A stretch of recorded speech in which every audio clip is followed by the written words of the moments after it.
Hi, my name is Pierre, so I'm the market lead for our tax and accounting division at Thomson Reuters in MENA, and I've been working for the past 3 years now really on the introduction of VAT in this region.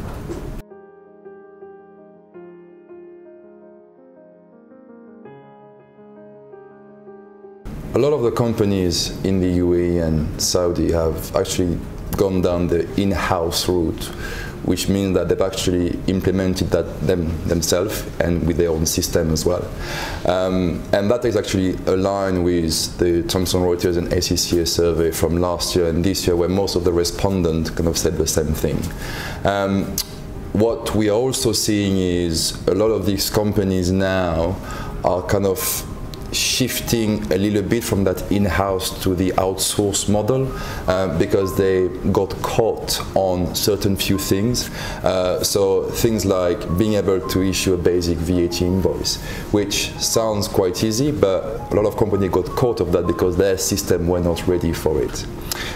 Or the quality of the data that they are capturing in their system whenever they are selling or buying something is not that good, which means that they then struggle to do their VAT return, and hence why kind of that market shift toward outsourcing to kind of try to work out with their advisors how they could improve what they are doing at the moment, and try to kind of relieve the pain that they are experiencing.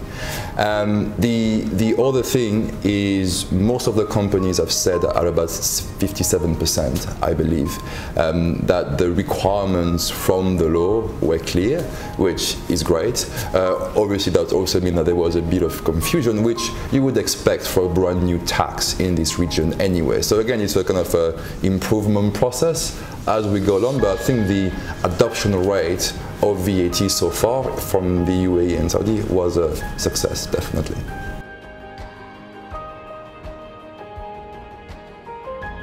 One of the first things that these companies have to look at is how difficult it is for them to do that VAT return, and how much time they spend on it, and how many people are involved. Because that will really dictate if your process internally to do your VAT return is correct or not. The other benchmark that you have and that we've seen a lot in the market is how good your data is. And what I mean by that is, for instance, if you outsource that process, what is your advisor telling you about the quality of your data? Because any tax advisor will refuse to do your VAT return if your data is too poor, and they can't actually do that VAT return on your behalf.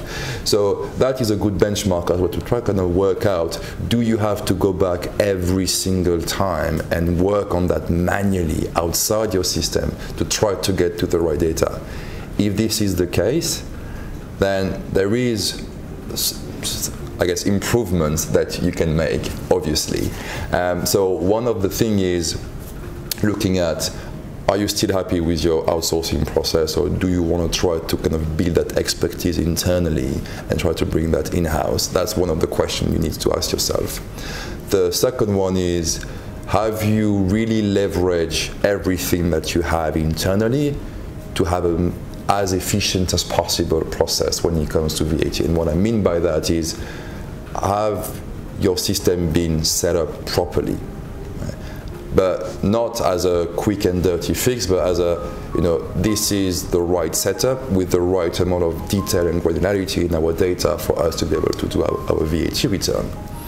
And or also looking at all the tools as well, in terms of, you might have the ability to streamline or cut down a lot of the manual work with a specific piece of technology to add to your process.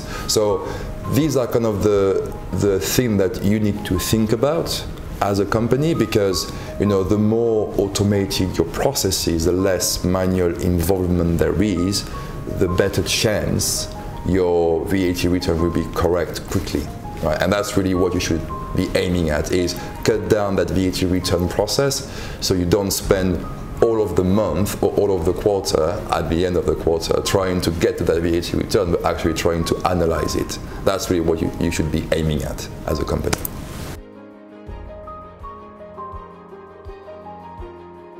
So, the fines and the violation of the VAT regulations were issued very clearly by the UAE and Saudi. So you got that whole list that you can find on both websites on exactly what offense will bring what fine as a consequence. So if you look at Saudi, I think they found about 5,000 violations of the VAT regulation only in the first quarter. But what is very interesting is these fines were handed out for very, very basic things, such as having VAT inclusive price on whatever you sell, charging just the wrong amount of VAT on your invoice, or just not having an invoice at all. So these things are the very basic that you should have as a company anyway in a VAT system. If you look at the UAE, there wasn't really any official stat that was issued out by the FTA, but one of the key things that I will look at again is the fine that is involved for having a wrong tax invoice, and that is 5,000 dirhams per invoice.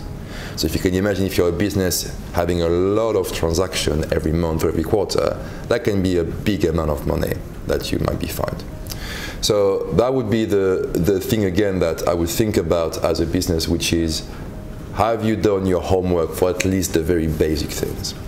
Now, one other thing as well is there might be greater consequences than just a financial fine, right? So one of the things, for instance, is being on the radar of the tax authority because you are a bad taxpayer. This is not a place that you want to be in, because what will happen is every time there is an audit, they're going to come to you first because you've been in violation before.